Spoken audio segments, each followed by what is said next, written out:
una roccia che resiste nel mare profondo del dolore, un dolore che è abisso come quello che le ha portato via l'unico figlio. Mamma Paola accompagna il feretro del suo Gianluca, vicino a lei Silvia, la compagna del 44enne sub padovano, morto nelle acque delle Maldive insieme ad altri 5 connazionali durante un'immersione a scopo scientifico lo scorso 14 maggio.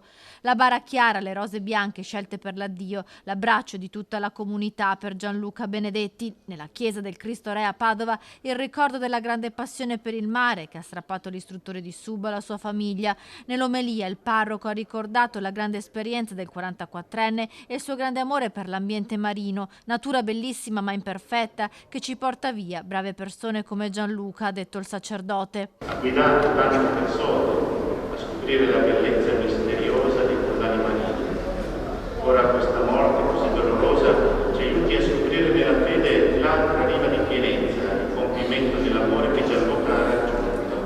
Un passato da bancario, poi la scelta di lasciare tutto per seguire la sua passione, il mare. Gianluca viveva da tempo alle Maldive ma tornava a Padova da mamma Paola. Un sub esperto e preparato, il ricordo dell'ex allenatore Marco Ilotti nelle parole lette in chiesa che parlano di coraggio e lealtà, una lealtà che per Gianluca si traduceva nel calcio come in mare nel non lasciare mai indietro nessuno.